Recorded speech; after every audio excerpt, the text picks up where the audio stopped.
Mi suegra puso una cámara en mi cuarto por seguridad y mi esposo me llamó paranoica hasta que vimos su celular. Parte 1. La sombra en el pasillo. Siempre pensé que mi relación con mi suegra, la señora Silvia, era de esas que se pueden llevar en paz si uno sabe marcar sus límites. No es que fuera una mala persona, pero tiene esa personalidad de mamá mexicana protectora que a veces raya en lo asfixiante. Cuando mi esposo, Beto, y yo decidimos mudarnos a la planta alta de su casa para ahorrar y dar el enganche de nuestro propio departamento, yo sabía que habría retos. Pero nunca imaginé que nuestra privacidad terminaría siendo el precio a pagar por ese ahorro. Al principio todo iba bien. Teníamos nuestra entrada independiente, pero como suele pasar, las llaves terminaron circulando por toda la familia por si algo se ofrecía. Silvia siempre subía con la excusa de llevarnos un tupper con comida, que si un caldito de pollo o que si sobró pozole del domingo. Detalles lindos, la neta, pero poco a poco esa confianza se transformó en una vigilancia pasiva.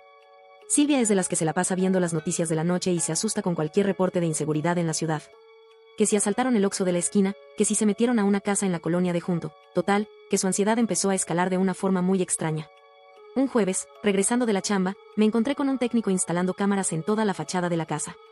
Silvia estaba ahí, supervisando todo con su celular en la mano.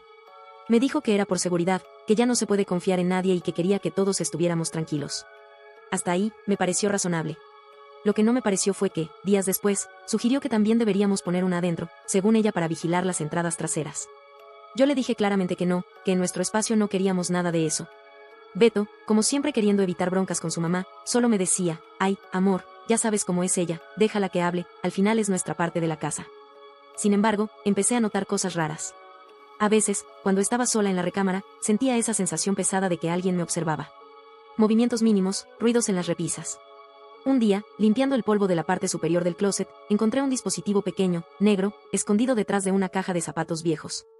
Mi corazón se detuvo. Era una cámara miniatura, de esas que se conectan por wifi. Cuando confronté a Beto, se limitó a decirme que seguro era una confusión, que su mamá probablemente la puso ahí pensando que era el pasillo y que yo estaba exagerando. Te estás volviendo paranoica, la neta.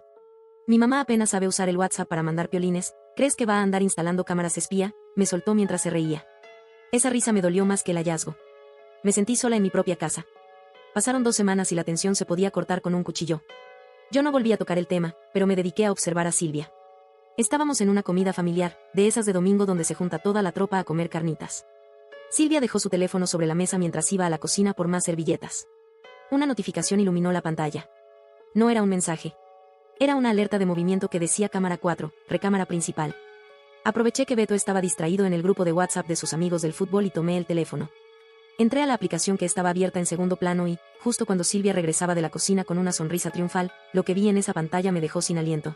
Parte 2. El cristal roto de la confianza. Haz de cuenta que el tiempo se detuvo. En la pantalla de ese celular, en alta definición, estaba mi cama. No era una imagen estática ni un video viejo, era una transmisión en vivo de mi propia recámara. Pude ver con una claridad que me dio asco el libro que dejé abierto en el buró, mi pijama tirada sobre la colcha y hasta el reflejo del sol entrando por la ventana que da al patio. Se me revolvió el estómago de una forma que no te puedo explicar, fue como si me hubieran echado un balde de agua helada en medio de la comida. Sentí una violación a mi intimidad tan fuerte que me empezaron a temblar las manos y el aire me empezó a faltar. En ese momento, Silvia regresó de la cocina con un montón de servilletas y esa sonrisita de aquí no pasa nada. Cuando vio que yo tenía su teléfono en la mano, su cara se transformó. Pasó de la amabilidad fingida a una palidez absoluta en un segundo, y luego, el rojo de la culpa le subió por todo el cuello. Dámelo, eso es privado, me gritó, intentando arrebatármelo. Pero yo no me moví. Me quedé de piedra, mirando a Beto, que seguía muy quitado de la pena riéndose de algo en su propio celular. Beto, mira esto. Le dije, y mi voz salió como un hilo quebrado, pero lo suficientemente firme para que todos en la mesa se callaran. El tío Jorge dejó de masticar sus carnitas y mis sobrinos dejaron de pelearse por el refresco. El silencio en el comedor se volvió pesadísimo, de esos que te hacen querer salir corriendo. Beto levantó la vista, fastidiado al principio, como pensando ya va a empezar esta otra vez con sus cosas. Pero cuando le puse el teléfono de su mamá frente a los ojos, su expresión cambió por completo. Sus ojos se abrieron tanto que pensé que se le iban a salir. Se quedó mudo, viendo cómo en la pantalla se movía la cortina de nuestro cuarto por el aire. La evidencia era tan brutal que ya no había forma de llamarme paranoica, ni loca, ni exagerada. Ahí estaba su mamá, la señora que apenas sabía usar el WhatsApp, operando una red de vigilancia digna de un casino. Mamá. ¿Qué es esto? ¿Por qué tienes una cámara en nuestro cuarto? Soltó Beto, y por primera vez en toda la bronca, escuché que su voz no tenía ese tono de condescendencia conmigo, sino de puro terror hacia ella. Silvia, al verse acorralada, no pidió perdón.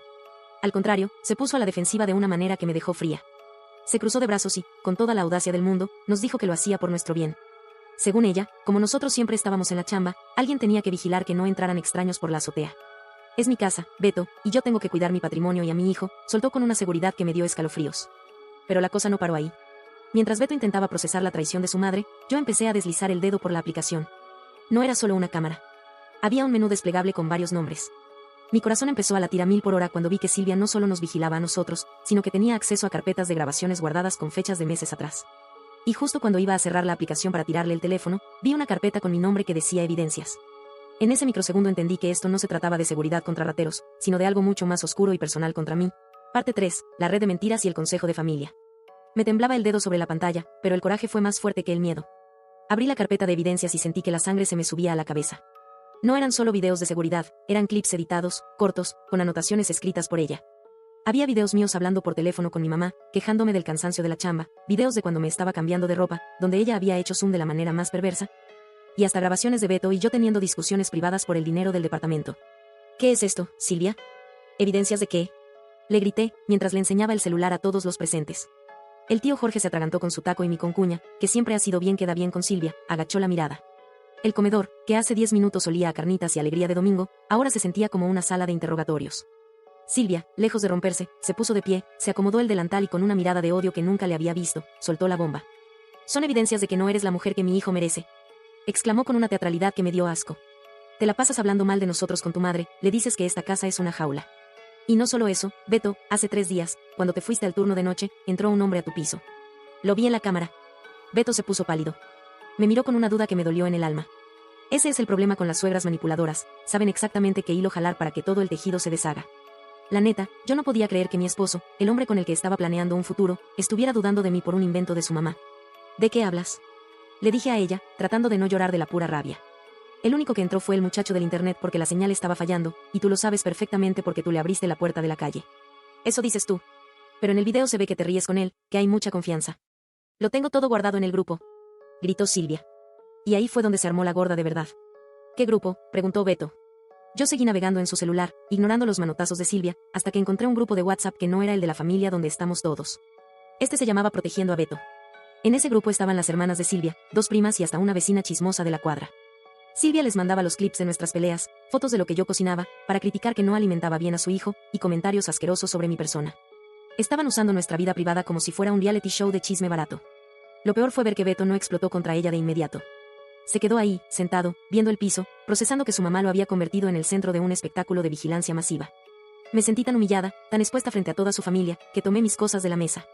Pero justo cuando iba a salir corriendo hacia las escaleras, Silvia me tomó del brazo con una fuerza que no parecía de una señora de su edad. De aquí no te vas hasta que nos expliques quién era ese tipo, porque a mi hijo no lo vas a ver la cara de menso en mi propia casa, me siseó al oído. En ese momento, Beto por fin reaccionó, pero no de la forma que yo esperaba. En lugar de defenderme, tomó el teléfono de su mamá y empezó a revisar el video del extraño con una obsesión que me dio miedo.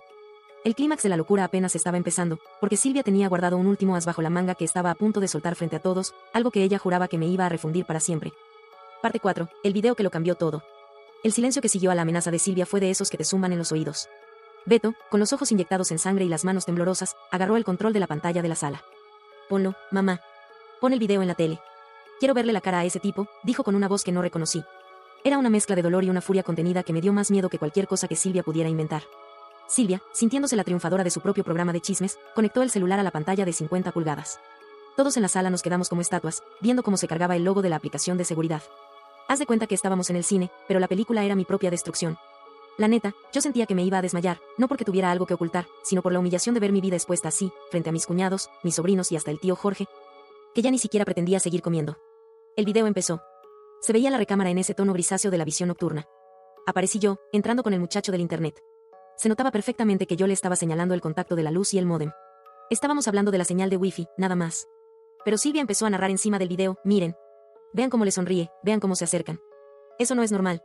El video seguía ahí, efectivamente, el muchacho terminó su trabajo y yo lo acompañé a la salida. Se vio cómo cerramos la puerta de la recámara. Ahí está, gritó Silvia. Se quedaron solos. Pero el video no se cortó ahí.